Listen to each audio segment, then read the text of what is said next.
Okay, my goal and what matters most to me, but not necessarily to anybody else, and it doesn't have to matter to anybody else, is to take care of the gaps between the trim and the wall, because they're a really big black line that people can see from far away.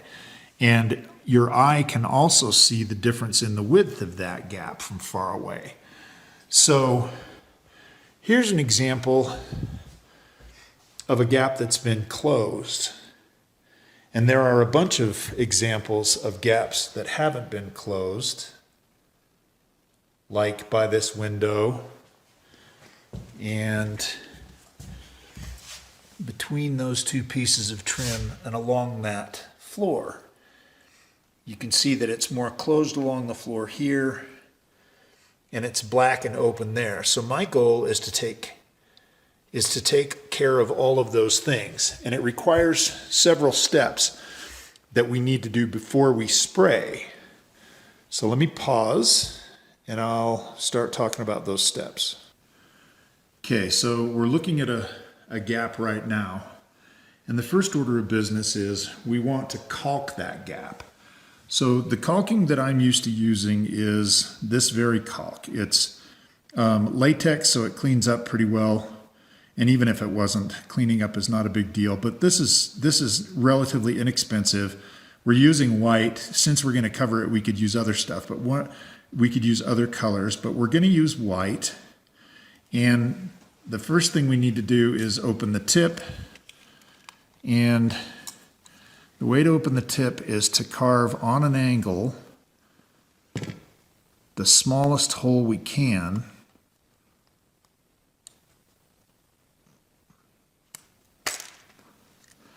So that we wind up with a pretty small hole and an angle like this.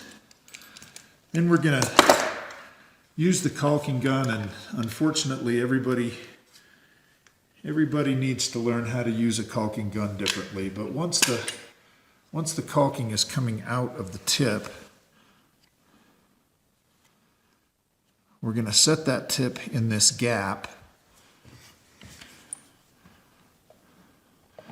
and push enough caulk that we know that gap is being filled.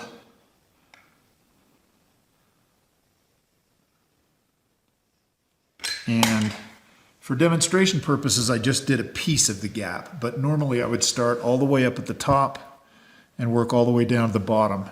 The key to caulking is to tool the caulk after it's been set with the caulking gun. So I'm going to use my finger, which is the best tool for caulking, and my goal is to push as much of that caulking into the gap and leave as little of that caulking on this surface as I can. I don't care as much about how much is on the wall, but I want to disturb this shiny surface of this piece of trim as little as is necessary. So I'm going to tool that caulk like that. And notice the big difference, even just with caulk, between up here and down here. So that's been caulked, and that caulking should dry. I'm going to stop there for a second, and then I'm going to talk about the next thing that we're going to do. After that caulking has had time to set, and that time I've painted plenty of wet caulk. It's better if it has time to set. So after that caulking has had time to set, what we want to do, this is a cheap brush, and the problem with cheap brushes is you get cheap results. It's better to have a quality brush, but I'm going to use this cheap brush because I'm going to throw it away when I'm done. But what I'm going to do is I am going to cover all of that caulk with paint so that the caulk doesn't just become a dust grabber, because that's what it does if it's not painted on top. It can't be cleaned very well if it's not painted on top, and it has this sort of sticky surface that collects dust. Then you've got the same problem we started with, which is another big line here. Only this time it's a caulk line and it looks really dirty. This is a high gloss finish, and if I were going to do this perfectly by the book, I would use a high gloss paint. As it is, And I am not recommending that this is the right paint to use. What I found was some oil-based white paint, and I want oil-based for a couple of my own reasons. Latex would also work. Part of that reason has to do with how the masking is going to stick afterward. But what I'm going to do is I'm going to paint all of that caulk. I'm going to try really hard not to get past about right here on the trim because I don't want to come around the corner onto the front surface. I'm on the side surface right now, the side surface of the trim, and I'm going just to cover the caulk with that white paint. If the white paint gets on the wall, we don't care because we're going to spray paint the walls. But once that paint has all been put on all these black gaps, once all of these gaps have been filled with caulking and painted, then we're going to start to mask. So let me then talk about mask. The masking tape I am most used to is 3M contractor grade, and it's got a number. It's 2020. That's what I am most used to, and this is 1.5 inch. This is a 1.5 inch strip of tape. And I've used other sizes for many different things. We can pull off 1 inch if we have to. We can use 2 inch if we have to. And we've got some supply chain problems, but ideally we would be using this mask. I bought a different brand to test because it may be more available. And that is this Duck 1.41 inch general purpose masking tape. I don't know how well it will work. I'm sure it will work fine. It's just that my fingers are so used to using the other masking tape that I would prefer it, but we could very well be okay with this tape. Now, there are a couple of tricks to learn about taping, and hopefully I can save everybody a little bit of heartache. Okay, first thing is, if you're going to tape a long line, it's better to start high. Let's get rid of that blur. It's better to just not stretch the tape, because if you stretch along one edge, you'll get a curved piece of tape. So if you just lightly unroll the tape, start up at the top edge that you want to mask. And in this case, what we want to do is we want to create a tape loop all the way around this window, and then we want to cut a piece of plastic to size and stick it inside. What's really important is this edge that we're creating. So what I'm going to do is I'm going to go right up to the edge of the wood, because we want a real nice straight white line where that wood is. So forgive me if this is obvious to everybody, but I do want to get it all in one place. Sorry, I want to get it all in one video. If I lay that tape there and hold it, and then just lightly set the roll of tape down, the rest of the tape down where that edge is, I'll have a nice straight line. Now, sticking the tape to the wood there are a couple of fine points to that. We don't want to stick the tape so hard to the wood that it pulls off the paint and the caulking that we just did. And because we're going to just dust this with paint from the spray gun and not slosh a bunch of paint in there with a brush, it doesn't need to sit super tight. So you can just run your fingers down here and lightly be sure that that edge is making contact. Then, when we dust this with paint, it creates the most perfect straight line. The masking comes off very easily, and we have taken care of that black line and created a perfectly straight line where the masking is. So that's the way we're going to mask all of these gaps where the trim touches the wall. Let me lift this up and talk about a few other things. We're going to cover all the floors because the spray paint creates a huge fog of paint, and anything that's not covered will get that paint. That paint will settle down and land on it. And that's not a critical problem with latex paint, which is what we'll use, but with oil, for instance, it would paint everything up. So I'm going to cover all the floors, and it's not critical that this edge does anything but gets taped down, and it doesn't have to be taped down terribly securely. So I don't care that this mask fits tightly, because when we go to paint, first of all, we're not going to repaint all this trim.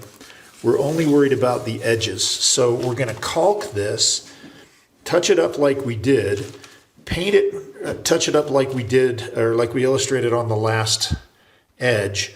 And then we're going to use the masker and put a piece of masking from this edge down to the tape. So let me just show really quick what that's going to look like. So we're back to masking the baseboards. There are a couple of different ways this can be done, but once this gap is filled and we've touched up the paint on the top, we're going to cover the paint on this top edge with a line of masking tape. And then we're going to do one of two things. We're either going to use this hand masker to lay paper masking along there, or we're going to run tape all the way along and then cut a thin piece of plastic to go under here, and we'll tape that plastic from here to here. Then again, we don't want to push this down really, really, really tight. We want it to touch, but we don't have to make it super tight, because we're not going to slosh a bunch of liquid paint in there. We're basically going to paint a gas over there. We're just going to dust that with the sprayer. So I'll show really quickly how the masking machine, how the hand masker works. Okay, we're back to this original vertical edge we used, and I just want to show the hand masker in action. The hand masker has a roll of tape and a roll of paper, and it dispenses those together, and it lets a person mask and leave a big piece of paper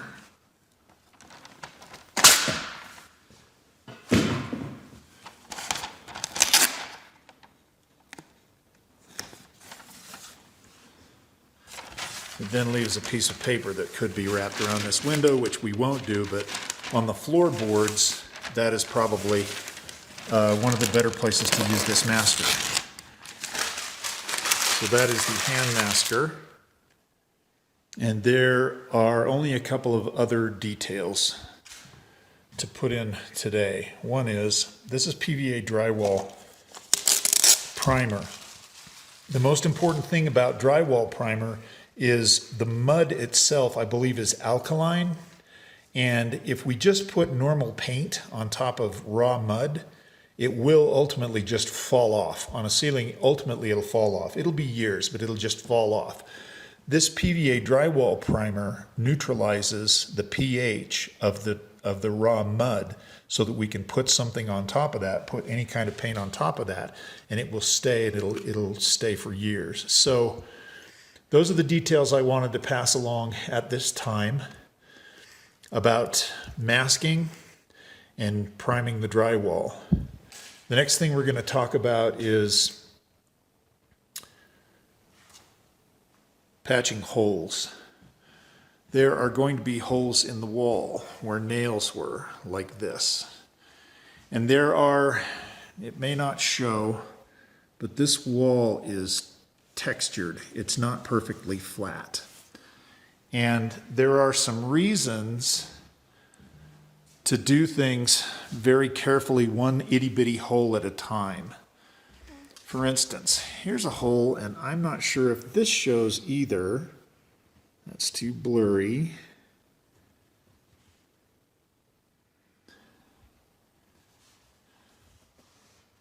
But what I want to illustrate is this hole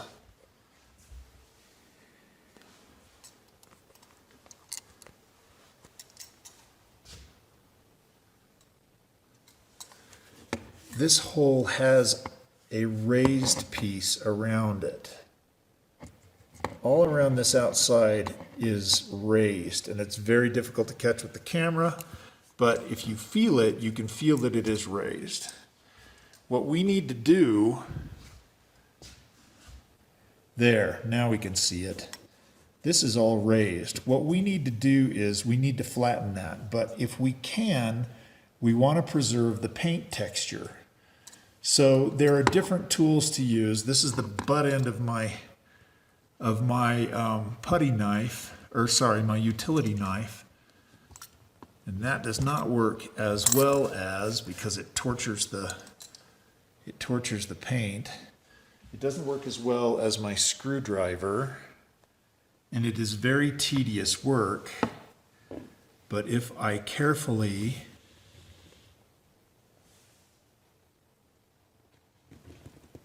sink that so that it's beyond level, this hole is much better prepared to add a patch, add spackling compound to.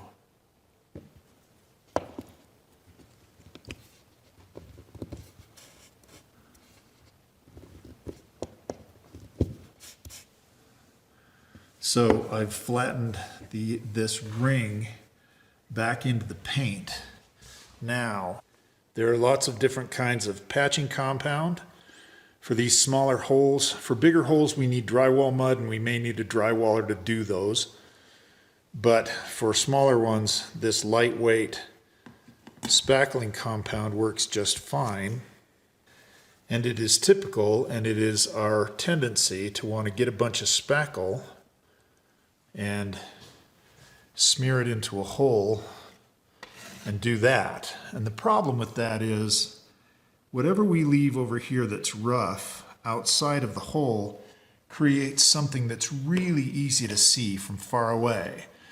So the goal when we fill these holes will be to leave spackle only in the holes themselves. And it is possible to do this only with a finger, but as close as we can get to something like that, the closer we can get to something like that, the better the results we're going to get. So even if we don't start by smearing spackle all over, if we leave a little nipple like that, we can sand that down when it dries. But again, spackling is a multiple day event as well. Now, it seems kind of crazy, but I assure you that because of this texture on the wall, the very best results we can get are if we remove as much of the spackle outside of the hole as is possible. And then we will scuff that. We will scuff all that with a sanding block. And then these holes will be gone visually from the rest of the paint job.